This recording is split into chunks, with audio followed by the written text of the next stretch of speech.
Ревноста Твоя по Христа Господа, наставник Те направи на православните, вистината која ослободува. За почеток би сакала да се осврнам на тоа што е тоа просветителство, од каде потекнува тоа, какви се функциите на тоа просветителство кај нас и што се случувало во Европа, а што кај нас. Дали имаме некоја допирна точка со тоа што може да се каже дека е просветителство во Европа и денес. Ова што ќе го разгледаме, мислам дека може јасно да се каже дека и кај нас имаме просветителство на кое што можеме да бидеме горди, и почнувајќи од Јоаким Крчовски, понатаму нели со Кирил Печиновиќ, може да се каже дека македонскиот народ си имал свој просветителски пат.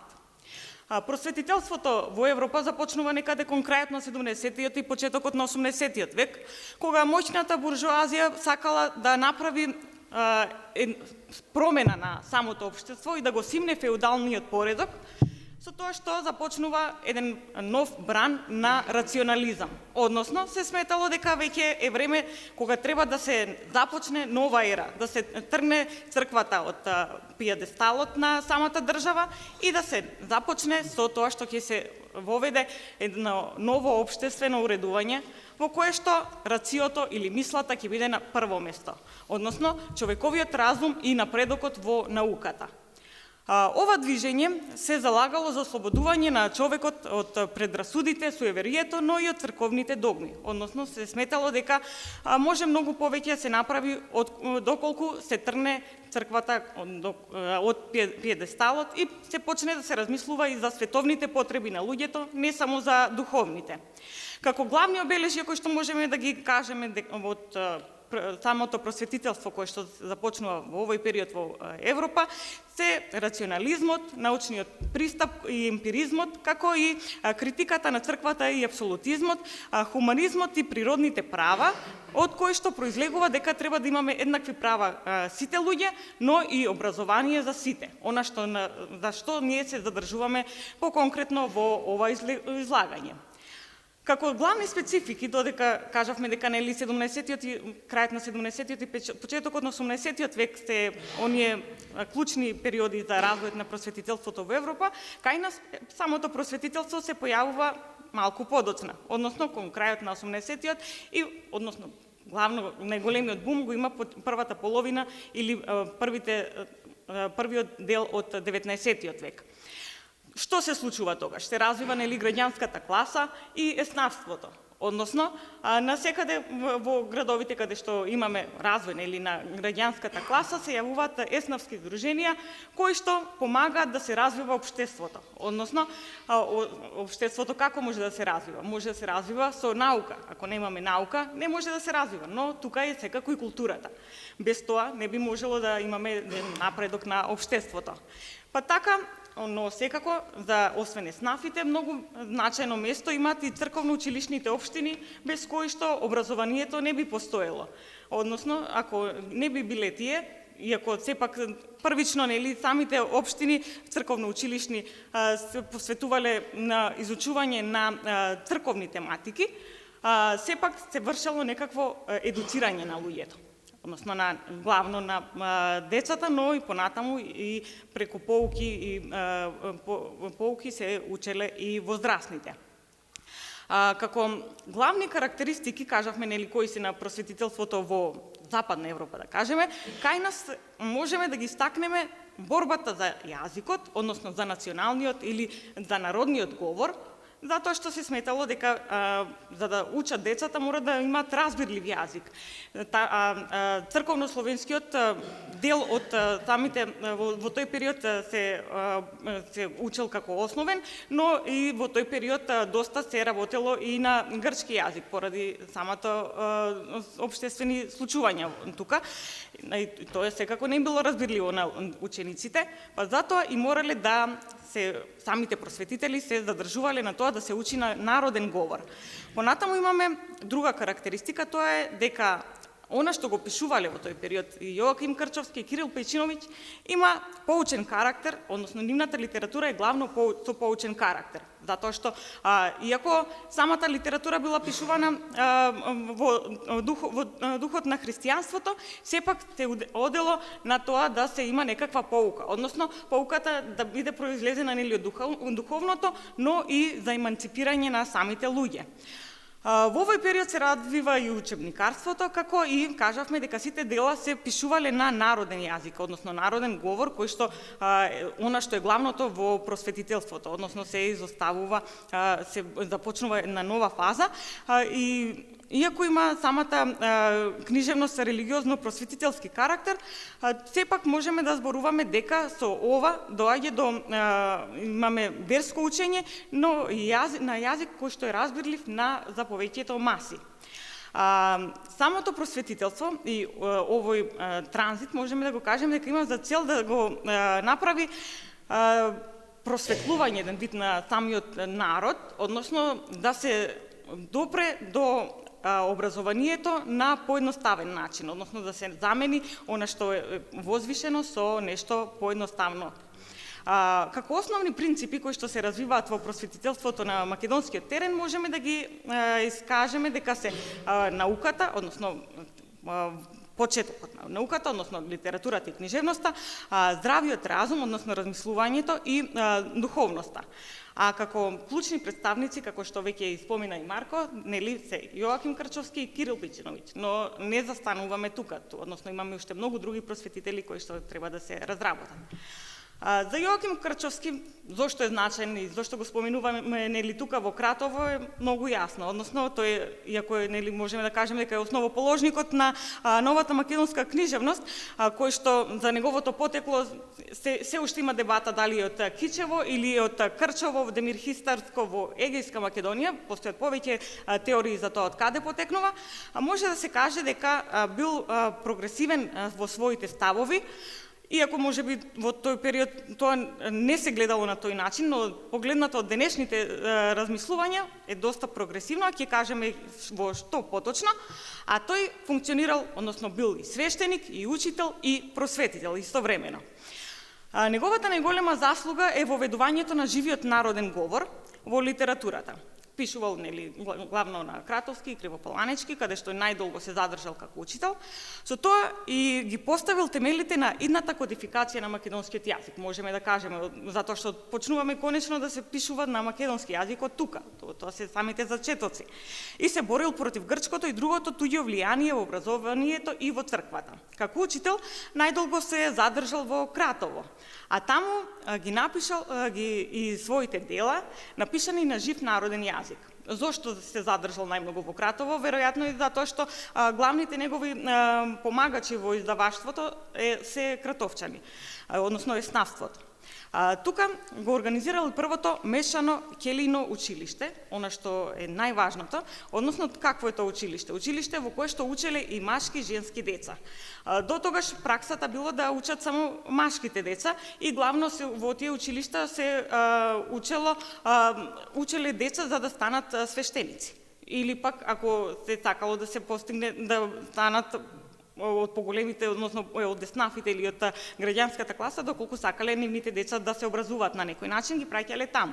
Но она што го направил Крчовски е тоа што ги вмешал и машките и женските деца, односно ова е она што е револуционерното и што кажавме нели дека го гледаме во просветителството во Европа, односно дека таму се одело на тоа дека сите деца, односно сите имаат право на образование. Кога зборуваме за Крчовски меѓу традицијата и прогресот и храброста на мешаното училиште, ние не зборуваме само за училница, току зборуваме и за судир на две визии на општеството, односно дека конечно почнува образованието и кај женските. Почетокот на 19 век е време на силна патриархална структура. Образованието не било достапно за сите, како што кажавме, особено не за девојчињата. Нивната улога била дефинирана во рамките на домот од таков контекст. Одлуката момчињата и девојчињата да учат заедно не била обична организацијска одлука, туку порака. 19. век е време на силна транзиционална структура. Образованието било ограничено, ресурсите биле скромни, а учителите ретки. Па затоа можеме да кажеме дека овој потек на Крчовски до некаде направен поради практичност, односно можеле да поради недостатокот на учители заедно да учат и машките и женските деца, но има и одреден идеолошки прогрес. Како главни специфики кои што можеме да ги истакнеме во ова училиште на образовен процес кој што го организирал самиот Крчовски во Кратово е инклузивноста, односно мешаниот состав на самото образование, односно за разлика од традиционалните ќелилни училишта кои биле исклучиво за машки деца или идни свештеници, за кои што образованието било привилегија, во училиштето на Крчовски било отворено и за момчињата и за девојчињата, како и за возрастните кои сакале да се описменат, односно имало просветителска позиција, си имал во самото образование.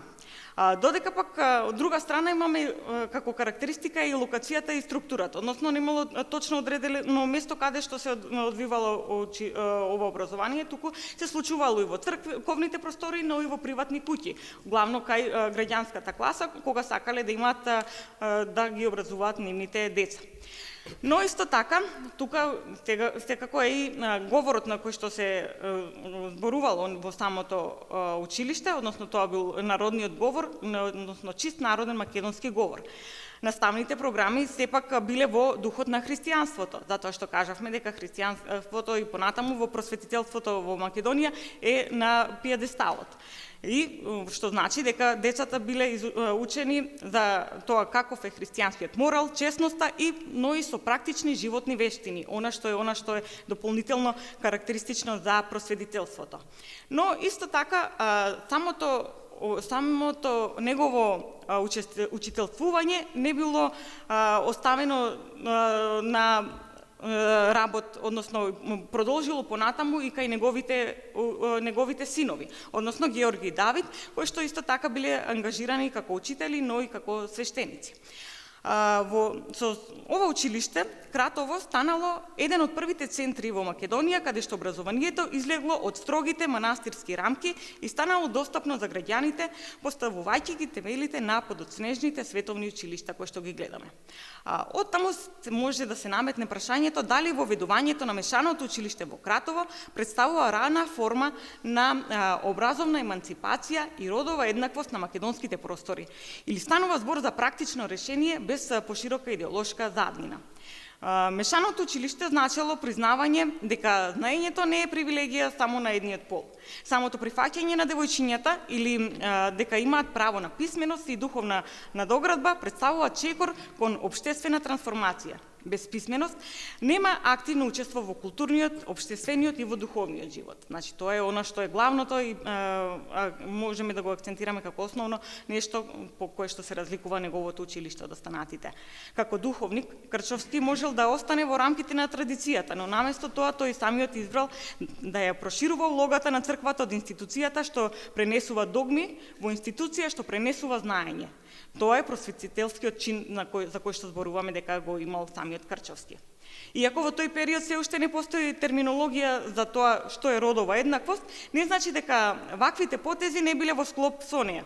Всушност, неговото дело во практика создава една образовна можност, затоа што историјата не ја мериме според прогресивноста, според зборовите, туку според делата. А она што го направил Крчовски, можеме да кажеме дека е вистинско дело за развојот на самото општество. Некој можеби ќе рече дека тоа го направил поради практична нужност, односно како што кажеме поради недостаток на простори, недостаток на образовен кадар и така натаму. Но и во услови на ограничени ресурси можеме да кажеме дека изворот да се вклучат и девојчињата бил вредностна одлука, затоа што можел да одбере да ги изучува само машките деца. Но Зошто го направил тоа? Веројатно поради тоа што имал некаква прогресивност во себе си, односно бил еден, може да кажеме, прогресивен просветител. Сметал дека образованието на девојчињата било вклучно, иако во тој период се уште ретко. Но и сметал дека овој чекор е кон општествена модернизација, но се начинили предпоставки. Како и можеме да кажеме дека со тоа и Кратово станува пример за рана просветителска инклузивност. Сепак, дали тоа навистина го сметал самиот Крчовски или тоа се наметнало како еден вид на потреба на самото време, останува прашање. Но дали Крчовски ризикувал социјална осуда поради тоа што направил ваков исчекор? Тоа не можеме да знаеме, затоа што знаеме дека самото училиште добро си функционирало, но не дело голем замав и пошироко во општеството, туку било изолиран случај во тој период. Но мешаното училиште останува како нов образовен модел кој што се развива во тој период, значи во просветителството, како и образованието на девојчињата како чин на еманципација, можеме да го кажеме како нов просветителски чин кој што се развива во тој период. Оттаму се наметнува и прашањето дали може да се смета ова за рана форма на образовна еднаквост. Сметам дека може да се смета, но останува и прашањето дали мешаното образование било практично, а не идеолошко решение. Сепак може да кажеме дека без разлика дали било поради практични или идеолошки причини, тоа има големо значење за развојот на самото македонско општество. За крај можеме да заклучиме дека Крчовски бил визионер. Тоа е неприкосновено, кој преку воведувањето на мешаното училиште ја надминал традицијата, односно вовел прогрес во самото општество, кој што може да се каже дека е значен просветителски чин. Оттаму, образовниот процес во Кратово не е случаен детал од биографијата на Крчовски. Тоа е символичен момент во кој традицијата се соочува со просветителската идеја дека знаењето припаѓа на сите. Ако денес зборуваме за еднакви можности во образованието, мора да ги препознаеме и оние рани чекори што ги отвориле патот. Во едно мало место, во едно тешко време, се случил чин што тивко ја преместил границата на дозволеното. Токму затоа, мешаното училиште не било само компромис со времето, туку чекор пред времето. А Кратово може да се смета за рана точка на образовна модернизација. Ви благодарам.